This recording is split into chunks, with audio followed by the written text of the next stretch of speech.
Good afternoon. I'm Ian Smith, the Commissioner of the Esports Integrity Commission. I'm joined by two excellent guests to create a triangle of sport represented by me in terms of esport, a regulator or regulation represented by Jennifer Roberts, General Counsel to GameCo, and Detective Superintendent Steve White of Victorian Police, the State Intelligence Division.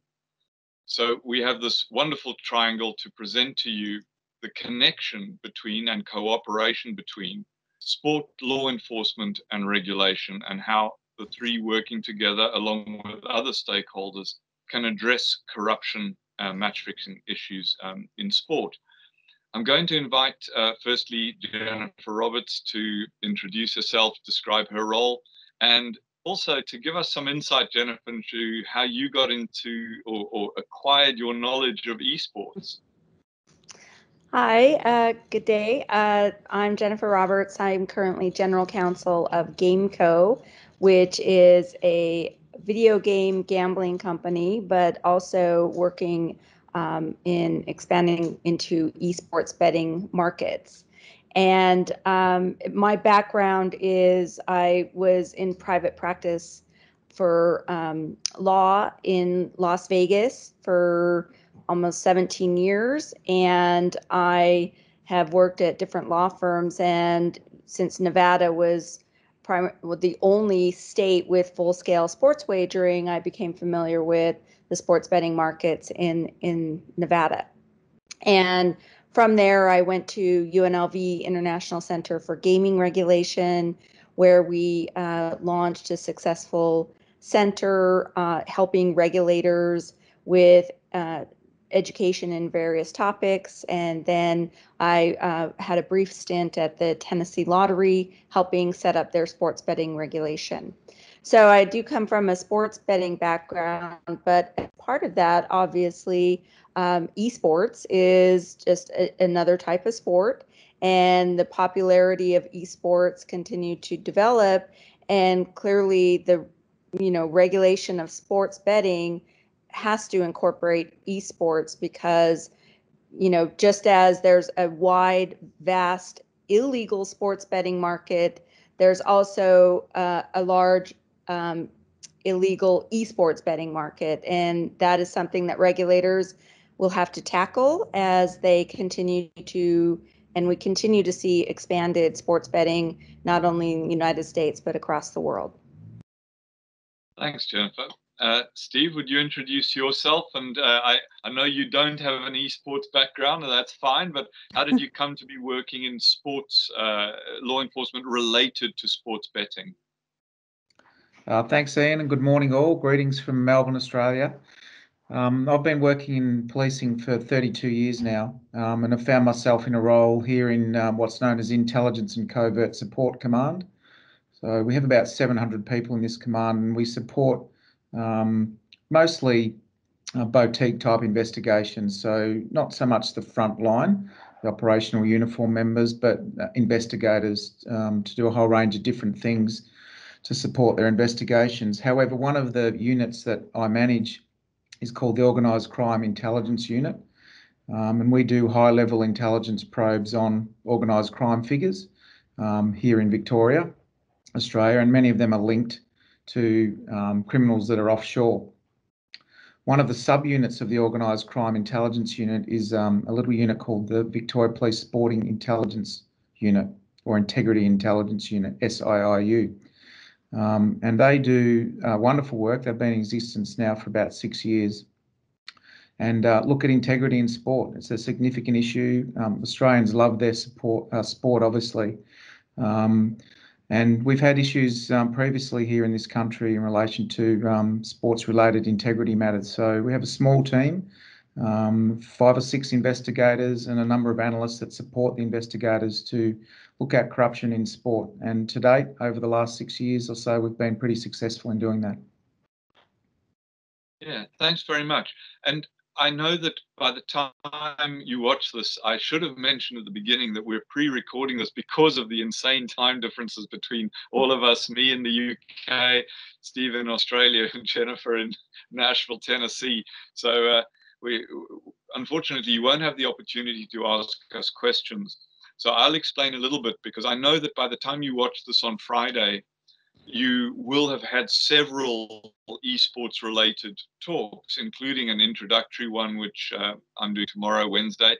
But I should explain a little bit about esports to put that element of what we're going to discuss into context, and what my role is as well. So esports is an umbrella term describing a bunch of different video games that are played competitively.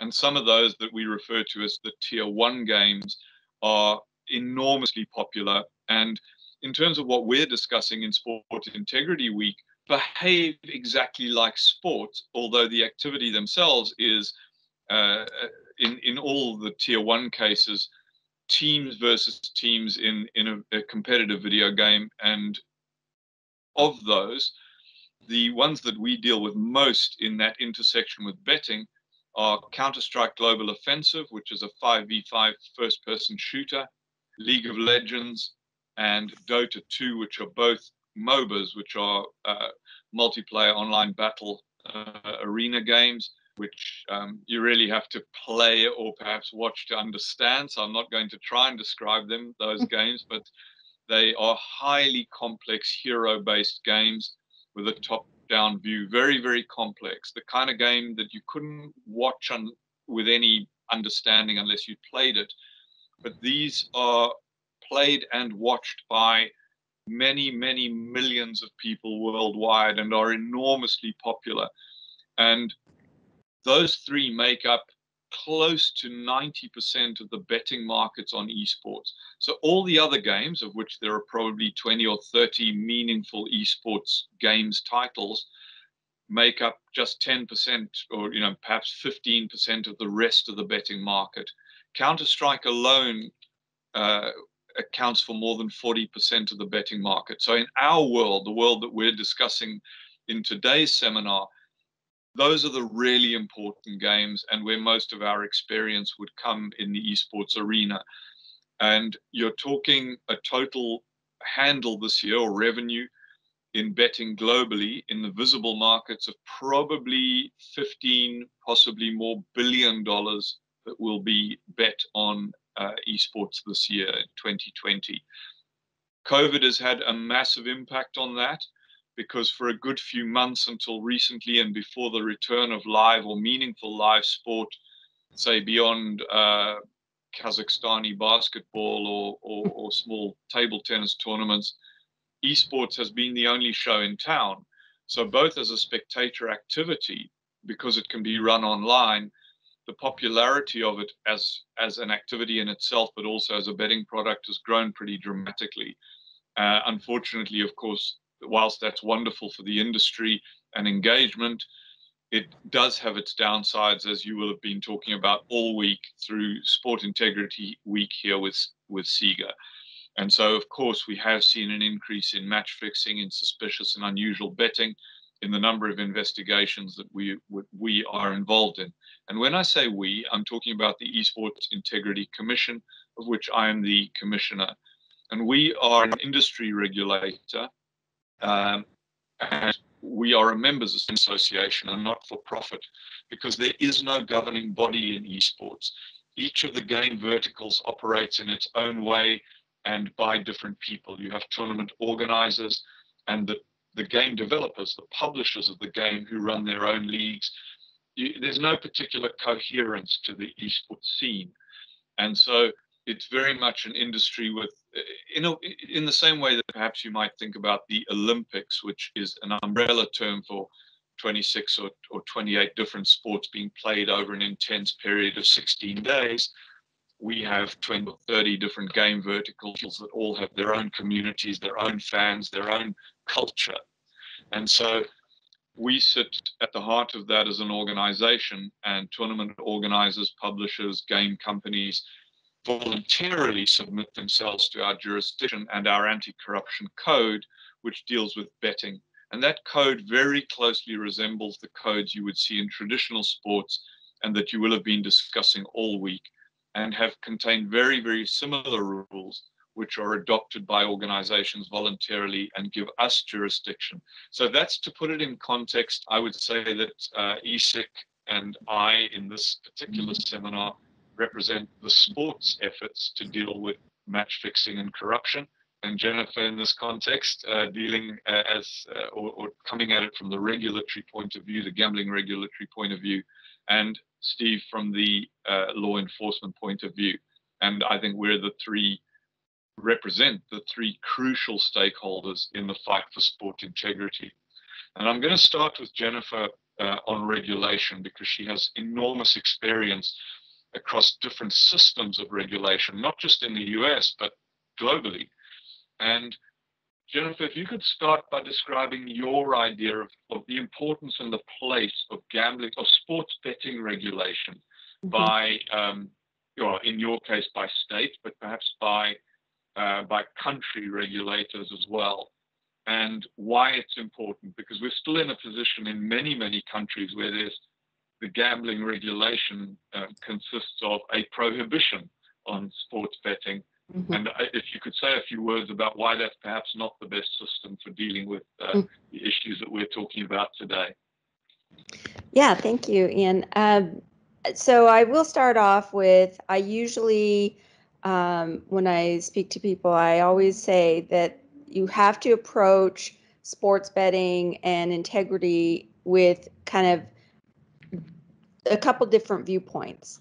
You have the betting integrity, which is, the betting market, making sure that betting is conducted honestly and with integrity. And then you have the sport integrity, integrity of the sport that Ian was just talking about, where you have fair competition, you have outcomes that are, honest and performed fairly.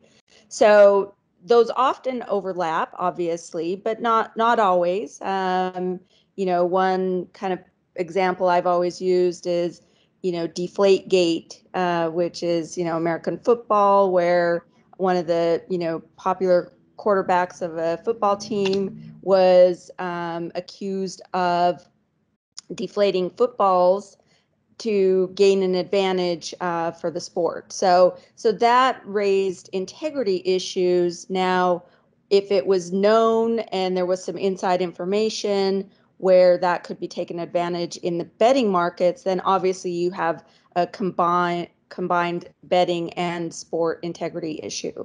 So they often do overlap, but they have to be approached separately in certain circumstances. But the role of regulation is that I think of it this way: when you, as a betting operator, enter into the regulated market, you are now subject to very strict oversight and regulation. And the role of the regulator is to basically keep in line the operators to make sure that what their operations are doing are, treating patrons fairly, that they're paying out their bets, that they're, often, having messages for responsible gambling. But there's the role of the regulator is to say, hey, operators, if you want to play in this space, then you're going to be subject to our oversight. And so they kind of serve as a sword, in that if you don't behave as an operator, then as a regulator, we're going to take away your ability to participate in this space.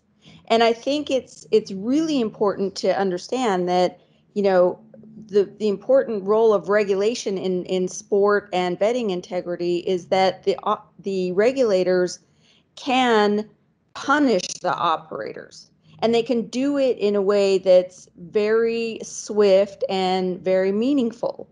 So if the operators are allowing, match fixing to be facilitated in their operations, then the regulators can certainly take punishment by removing them from, their license, suspension.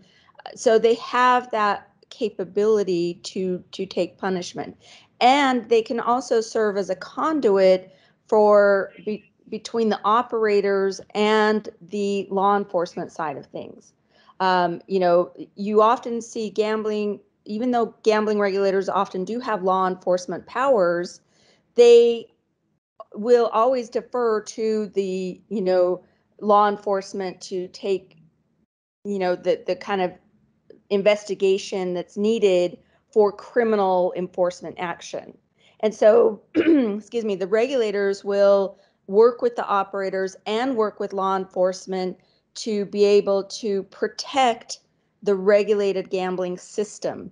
And that's the important role of regulators, is that they're trying to protect the system and the structure to make sure that it's done fairly, honestly, without corruption. And, so they kind of manage those participants, and they serve as a shield and a sword in circumstances to be able to, oversee integrity in betting. Yeah, and just to follow up on that thought, one of the things that certainly we have here in the UK through the Sports Betting Integrity Unit as part of the Gambling Commission is that they facilitate the relationship between the betting operators and the sport. So not just the law enforcement side, but also in terms of, the obligation, for example, to report suspicious and unusual betting to the sport so that the sport can investigate from a sports administration, governance, or regulation point of view. Is that widespread as an obligate or as a duty of the regulator in your experience? We're seeing it more and more as sports betting expands in the U.S. And we do see it in international jurisdictions, certainly, is that there is, we're seeing more and more added into laws and regulations where there's an obligation on the regulators as well, but primarily on the operators to cooperate with sports and sports leagues and teams in conducting investigations. Now, some of that has been a proponent of leagues and teams to get more information about the betting markets, but for the most part, it's been structured so that it's limited for conducting investigations that impact integrity. And so you're seeing that put into regulations or legislation to make sure that that is a relationship that both operators and regulators have with leagues and teams, and then the law enforcement component is always present as well. Yeah, and that's what I wanted to follow up with Steve, is that Victoria as a state, as a regulatory system, is really at the forefront of this. Globally, back in the day when I worked in cricket, the MCG and Cricket Australia are based in Melbourne, so I spend a lot of time there. And those initial early days of the relationship between Cricket Australia, in my experience, and the betting operators that wished to offer cricket in the state of Victoria and cricket matches in their operation were governed by very strongly by the regulation and had to cooperate. There has to be an agreement, part of the system there, Steve, and then you guys fit into that as law enforcement as well. Can you tell us a little bit about how the dedicated Sports Integrity Unit was established and why? Because you said it's been around for about 6 years now. It has. So our former Chief Commissioner, Graham Ashton, and some people that worked with him decided at that time that we needed a dedicated team. I think that was right. There are a number of issues in Australia, but also in Victoria, that required it. We could see that organised crime networks were infiltrating sport at that time. So, and I think the benefits of having a dedicated unit, in my experience in policing, are real. There's ownership there. People are invested. Relationships can be built really significantly, and that's been the cornerstone, I think, of the success of our unit here in Australia, particularly is around the relationships that we've built. not only with sporting codes, but regulators and operators and those legal betting companies that are willing to share information with us. So we've had really good success as a result of the relationships. Yeah. Yeah, and so that again, it ties up the triangle we spoke about at the beginning. Can you tell us a little bit about the match fixing legislation? Because the criminalization of match fixing isn't as widespread as you'd think, really. I mean, it always surprises me in how few countries that it's actually a criminal offense. You know, because from an esports perspective, bringing it back to that, I deal with multiple jurisdictions, and very, very few of them do I find that the criminal law offers us any support at all, really. Yeah, it's a good question. We're fortunate to have some reasonable legislation here in Victoria. In 2013, I think it was, we had some amendments to our Crimes Act, which created 4 new offences. Principally, though, in general terms, it's about engaging in conduct that would corrupt a betting outcome. So they're, serious offences here in Melbourne, in Victoria, Australia, and they can result in imprisonment. So we have some good legislation. It could be better, mind you, and we'll continue to lobby for stronger penalties. But it does give us the ability to do a whole range of different things, including telephone intercepts, listening devices, surveillance devices, and that sort of thing. So in terms of organised crime, you can see that the importance of having good legislation allows us to then go and gather evidence against these criminals. And does that include the punters as well as the sportsmen who might have been corrupted? Yep, absolutely. Can you can get the bettors, you can get the sportsmen, you can get the intermediaries, all covered by that legislation? Yes, we can, and there's a matter that's playing out in the courts yesterday and today here in Melbourne in relation to a matter that our team investigated. So that was to do with horse racing and electrifying horses, and then those horses would run in races, trainers and jockeys and other people connected to that trainer were making bets, corrupting the betting outcome, essentially. So they were the charges that resulted. Right. And there's a committal at the moment, which is essentially just a pre-trial hearing to determine whether there's sufficient enough for those people to be tried.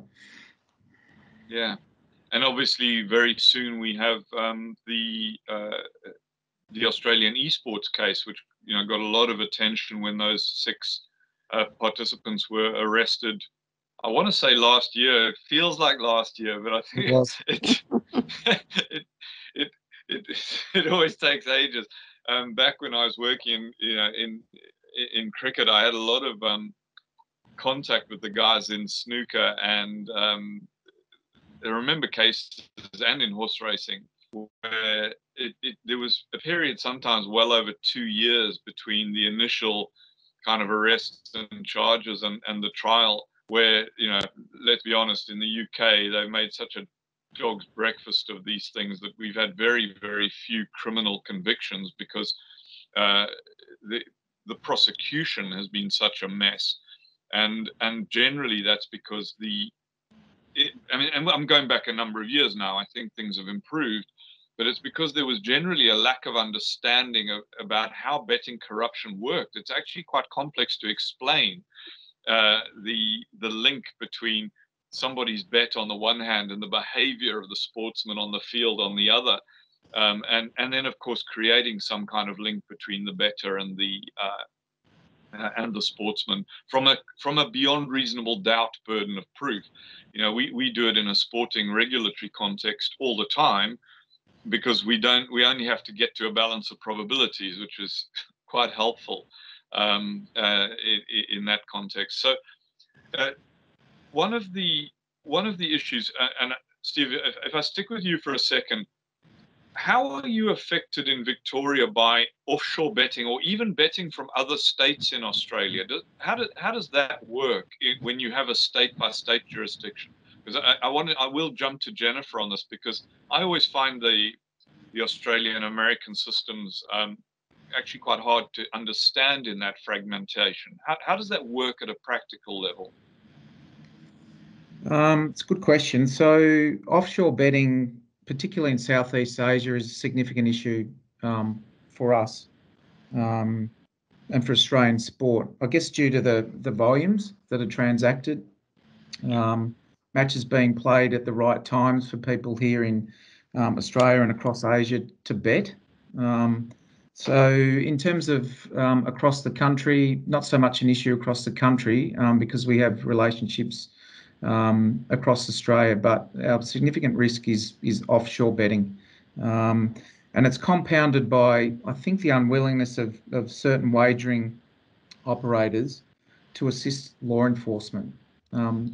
That's increasingly a problem for us. So that's really important as to why agencies across the world, law enforcement, regulators, sporting codes really need to cooperate well, so that triangle, as you'll describe it as, can really impact sporting integrity.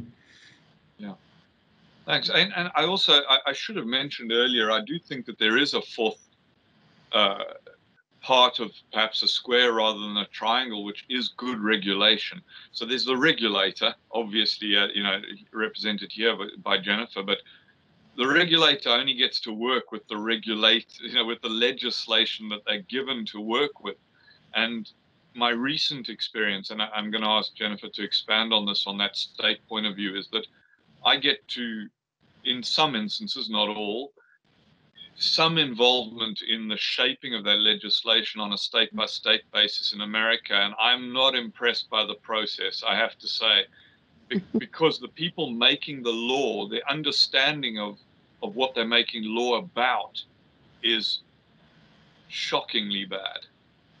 Now that I'm speaking in generalities here. I've seen some excellent legislation, and I'm, as you know, a great admirer of the framework that's been created in Australia. And I like our gambling regulation here in the UK. Again, of course, it could be improved, but when you compare it to what's going on in the rest of the world, I think we're doing a pretty good job. But Jennifer, how are you finding that process? I mean, you've been in it really since PASPA was repealed. I mean, you've just been dug right in there. When was that? November 18? May 2018. So. Wow. Yeah. It seems like forever ago, but it wasn't that long ago. Yeah, I mean, the problem with the way that we have to expand and regulate sports betting is that it is done on a state-by-state basis. Now, there are proponents where we could have a federal regulatory framework or system, but the challenge with that is then you're having basically a federal body, regulatory body that might not know very much about gambling. They don't have any experience in regulation of gambling. And, just as governments tend to do, it's very political and it's, very bureaucratic. So, there are people that might advocate for a federal framework or federal regulatory system, but there's challenges with that too. And we do already have capability in law enforcement. We have the Federal Bureau of Investigations. They have the powers to regulate, or not regulate, but to enforce against sports corruption and match fixing and manipulation. But they're also working on other crimes. They're working on terrorism and homicides. So it's difficult to gain the resources to really have a heavy focus on sports integrity and corruption. But coming back to a state-by-state system, the reason we're a little handcuffed is because we have these outdated laws at the federal level that don't allow wagering activity to cross state lines. So you have 50 potential, we're at 20 almost 25. Yeah, so Yeah. about 22, 23. Different types of systems of regulation on sports betting. And so it makes it difficult for not only operators, but for leagues and, law enforcement, for cooperation to figure out, okay, where do I comply? What are the regulations I'm complying with? Because Tennessee does it differently than Nevada, and Nevada does it differently than New Jersey. And so, you have to basically work within that framework to monitor operations that are occurring in different states. The big operators are trying to enter into multiple states and having to have servers in each state and compliance systems and controls, and it can create gaps, unfortunately unnecessary gaps, because we have to follow those different systems. It is a bit surprising that we didn't have more consistent type of regulation adopted as this rolled out. Would have probably made lives easier, but Yeah, it was the weirdest thing to be involved in, because my assumption back then, having dealt with Nevada in particular, was that the sort of gold standard around sports betting regulation would simply be adopted by everybody else. But what actually happened was that if it seemed like everybody was just ignoring it on the basis of, well, we're Tennessee, we do things differently. We're Michigan, we do things differently, and it just made no sense at all. But in the end, of course, the market will make up its own mind. But at the moment, I think that approach is stifling the market unnecessarily. And integrity as a result, because it's not fostering that conversion of punters from the illegal markets into the legal, because they're not attractive enough on the legal side to promote that shift. But eventually, of course, that will change. But Steve, I wanted to ask you in that context, because Jennifer's right. I met through Interpol the FBI guys that have been tasked with that sports betting, and it's a very small group of people. I mean, great people with a lot of experience, but for the whole of America, it's a very, very small unit. And I know that theoretically they have the cooperation of the rest of the federal bureau and state police and so on, but we know that in reality that cooperation is severely hampered by the existing massive workload of the people they want cooperation from, who are dealing with all of the crimes that you mentioned. But it brings me around, Stephen, to why should law enforcement take betting corruption seriously? What's the kind of, where does it fit in the hierarchy of priorities within law enforcement? Why is it important?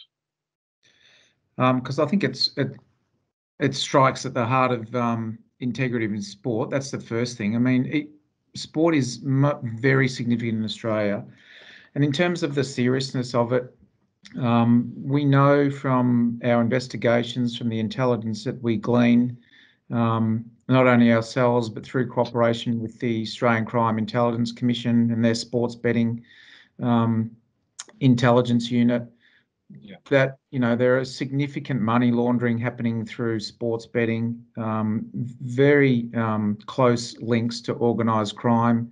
There's a significant organised crime networks here in Australia, and we know from our intelligence that they're involved in undermining sporting outcomes and integrity in sport here in Australia.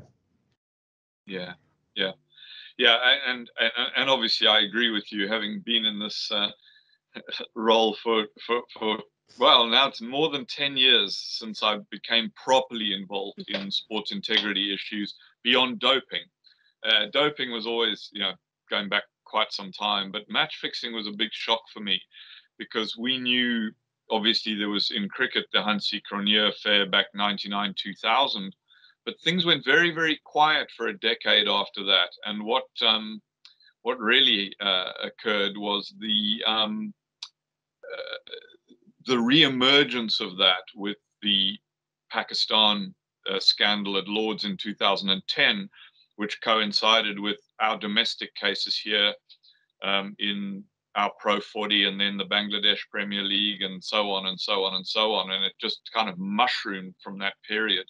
And we learned a great deal, but what emerged partly from that was the link to organized crime in that, and the money laundering was quite extraordinary, what we found out. And so we found that that period of time created a far, far better link between law enforcement here in the UK and sport and sport regulation and betting regulation. So that worked out quite well, but I would say there's an awful long way to go before it is treated as a priority in most law enforcement jurisdictions that I have to deal with in Eastern Europe and Asia, where I bluntly can't get any cooperation. I'm very, very pleased with what's developed with Interpol, because that is helpful in terms of that, because like most things, esports and like most sports is very, very seldom confined in any instance to one jurisdiction. It generally involves 2, 3, 4, 5 different jurisdictions, depending on where the betting operator is, where the punters are, where the sport's being played.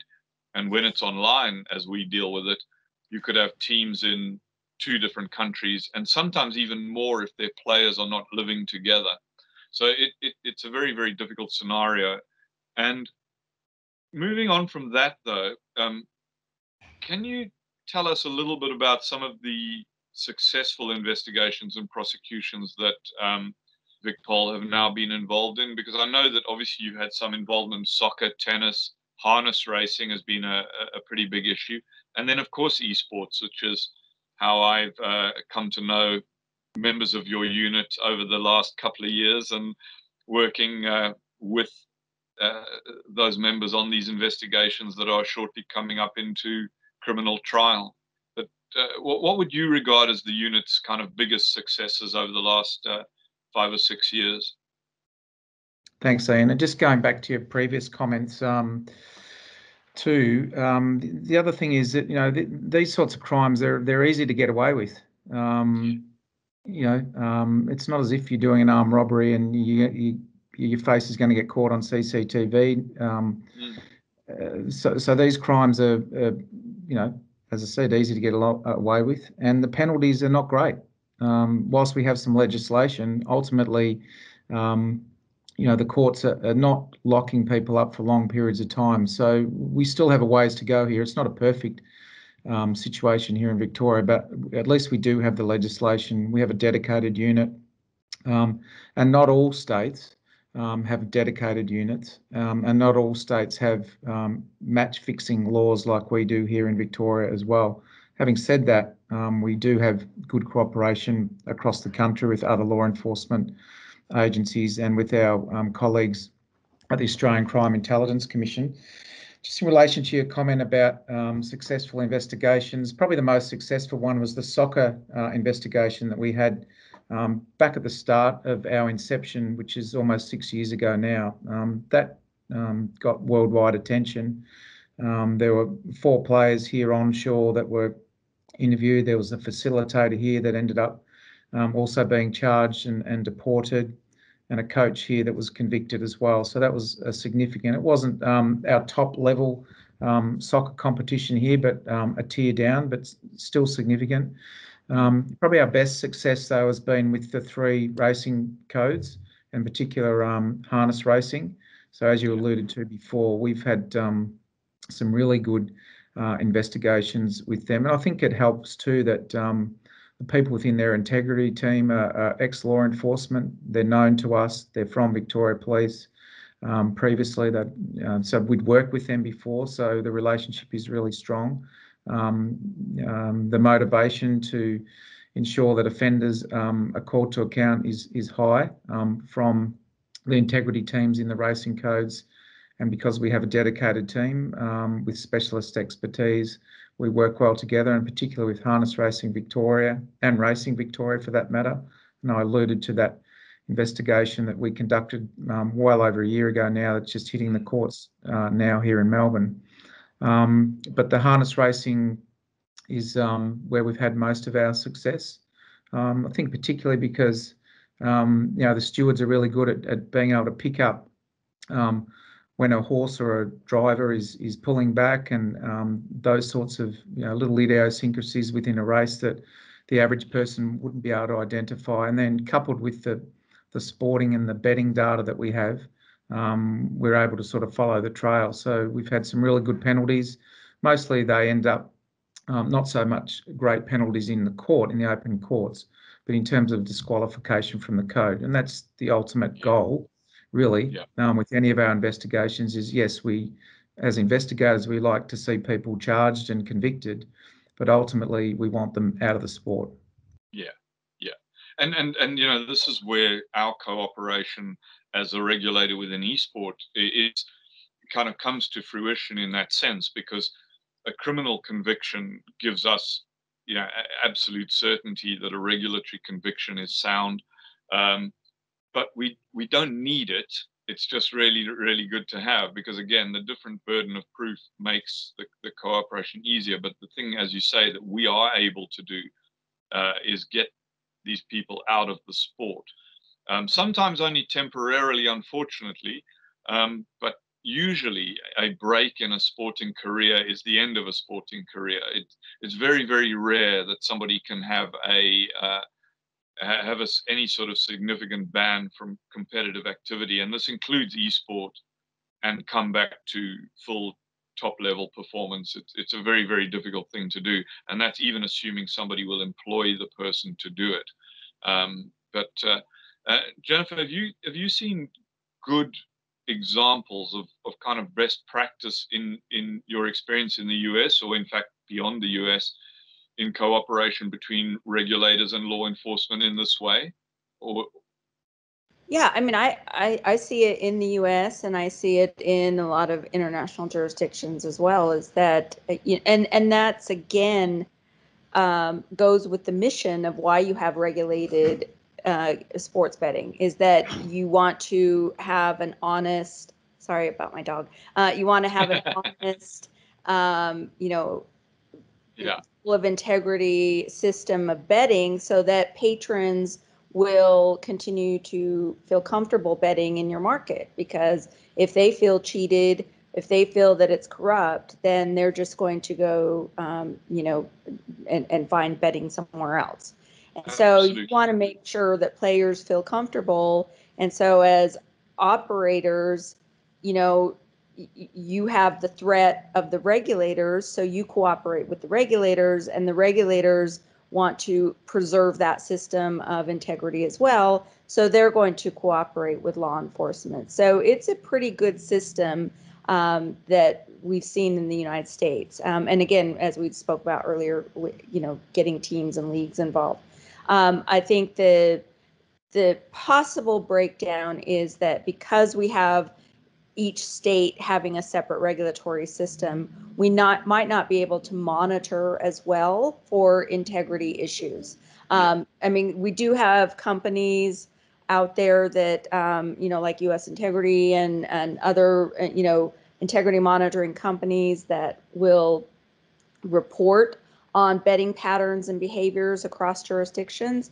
But still, we need kind of a system of regulators to communicate so that they can help report and understand what potential corruptions or organized crime or match fixing issues might be coming into play, money laundering, all of that, and then maybe they can stop those activities, because we have seen our sports books used for those purposes. There have been investigations, criminal investigations, and disciplinary actions that result from that in the United States.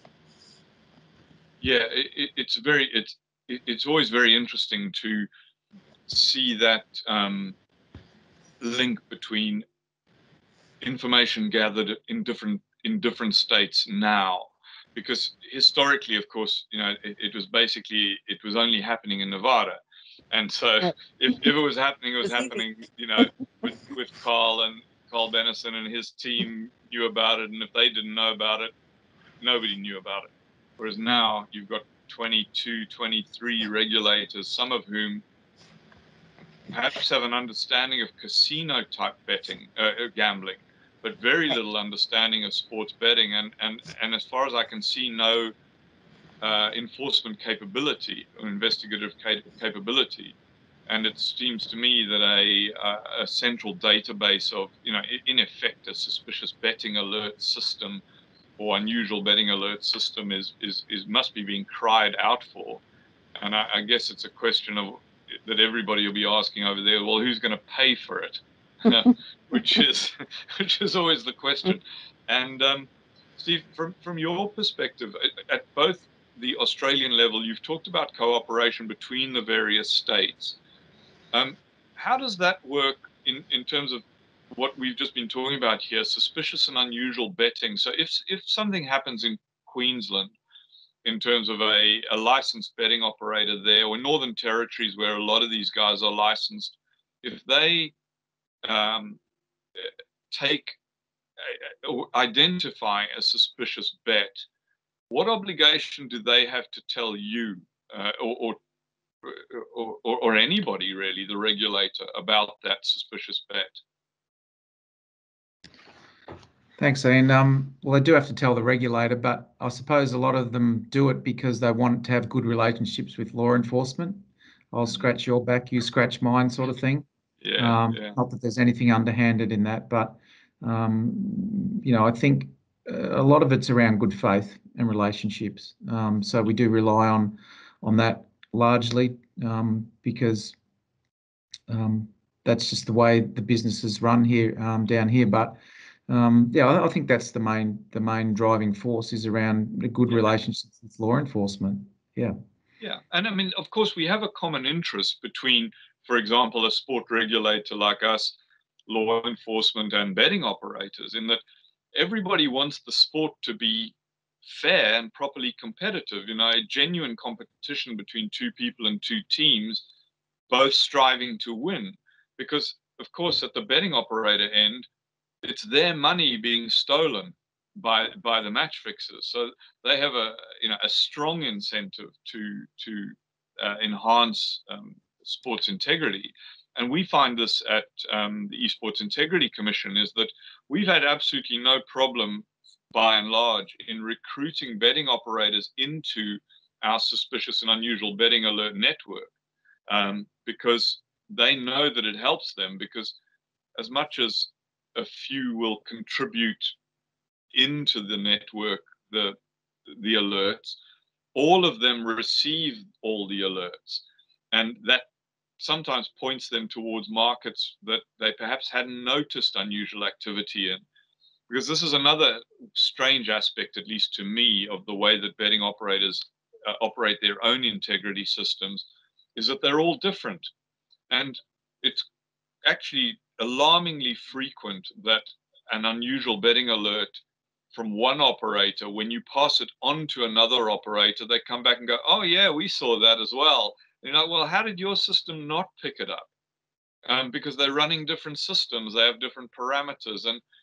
And to me, what that's meant in practice is the need to gather as many together as possible to get as many systems looking at any one market as humanly possible. And Australia, is a very high volume sports betting market, and having all your operators perhaps in a centralized system or network of alerts would surely enhance everybody's chance of better sports integrity and better intelligence, better investigation, better coordination.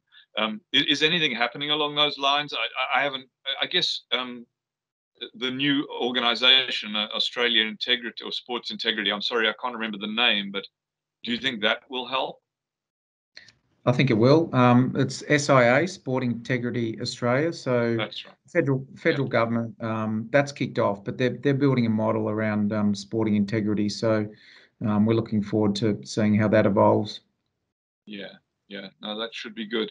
And through because obviously I know that your unit have had a fair amount of cooperation with the anti-corruption or sports betting initiative that Interpol have been running. How have you found that working for you? Really well. There's some really good opportunities for networking internationally, and that's where the whole, as you say, coordination and cooperation kicks in. So again, we're looking forward to good relationships with them also. Yeah. Just to round off then, Jennifer, on the same theme, cooperation worldwide between gambling regulators. How are you finding that? Yeah, I think they have interest in cooperation and communication, but it can obviously be a little overwhelming because there's so many betting markets now, and they're monitoring their own. What I find interesting is that a lot of operators actually look to the offshore market for betting patterns as well, because you can get a lot of information from activities in the offshore market. So that is one benefit of being able to monitor the offshore market and see what influences are happening in the regulated market. So, again, I think there's interest in having those channels of communication, but how do you get a centralized system of communication?